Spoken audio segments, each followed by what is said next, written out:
শুভ জন্মদিন মা। আজকে এই সুন্দর একটা দিন তোমার জীবনে বয়ে আনুক আনন্দ। আজকে মায়ের শুভ জন্মদিন। সবাই আমার মায়ের জন্য আশীর্বাদ করবেন, প্রার্থনা করবেন মা যেন সুস্থ থাকে, ভালো থাকে। আমি সকালবেলা পুজো দিয়ে ঈশ্বরের কাছে প্রার্থনা করেছি। ওই যে ঠাকুমা দিদিমারা বলে না, আমার মাথার যত চুল তার দীর্ঘায়ু হোক। আমিও বলেছি আমার মায়ের অনেক অনেক দীর্ঘায়ু হোক। মাকে নিয়ে বলার আমার অনেক কথা আছে, কিন্তু সব কথা কি আর বলে শেষ করা যায়? মা হচ্ছে আমার সবচেয়ে বড় শক্তিশালী অস্ত্র, যে আমার পৃথিবী সবচেয়ে, আমার চোখে, আমার পৃথিবীতে সবচেয়ে সুন্দরী, বুদ্ধিমতী, জ্ঞানী একজন নারী। আমার মায়ের কলিজার টুকরা আমার বড় সন্তান, আমার ছেলে। আমার মা মনে হয় কলিজাটা কেটে দেয় আমার ছেলের জন্য। কালকে রাতে যখন দিদা নাতির কথা শুনছিলাম, হ্যাপি বার্থডে নিয়ে মজা করছিল, ওরা আনন্দ করছিল, আমার একদিকে যেমন হাসিও পাচ্ছে, অন্যদিকে চোখে জল চলে আসছে। কত দূরে আছে তার নাতিটা, কিন্তু নাতিকে সে সব কিছু উজাড় করে দিয়েছে।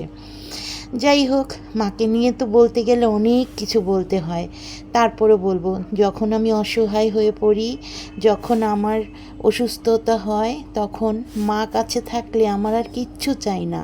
আমার সকল কাজের সফলতা আমার মা।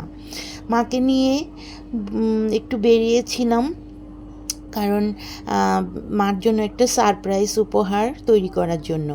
আর আজকের দিনে মায়ের জন্য আমি আমার সাধ্যমতো চেষ্টা করেছি রান্নাবাড়া করে গুছিয়ে মাকে পরিবেশন করাতে। জানেন তো, আমার মা অনেক গুছানো পরিপাটি একজন নারী, যে তার জীবনটাকে খুব সুন্দর করে গুছিয়ে থাকতে পছন্দ করে। তো আজকে আমার মায়ের জন্য আমি রান্না করেছি পোলাও, ফুলকপি ভাজা, বেগুনি, বকফুল ভাজা, মাছ ভাজা, 5 রকম ভাজা, আর মার পছন্দ খাসির মাংস। আর একটু করতে চেয়েছিলাম, কিন্তু মা টের পেয়ে গেছে, মা তো তাই সন্তানদের বেশি খরচ হোক এটা চায় না। যাই হোক, কিন্তু একটা আফসোস, মায়ের সবচেয়ে পছন্দের জিনিস দইটা খাওয়াতে পারিনি মা তোমাকে। তো সেটা আমি নেক্সট টাইম খাইয়ে দেব। যাই, মাকে নিয়ে একটু গুছিয়ে পরিপাটি করে দুপুরে খেতে দিলাম থাল বেড়ে। আর মায়ের কথা কি বলবো, তার শৌখিনতা, তার শাড়ি গহনা, খাবার দাবারে, ঘোরাফেরায় প্রচণ্ড রকমের শৌখিন আমার মা। কারো ভরসা করে না, কে কি করবে সেই চিন্তাও করে না।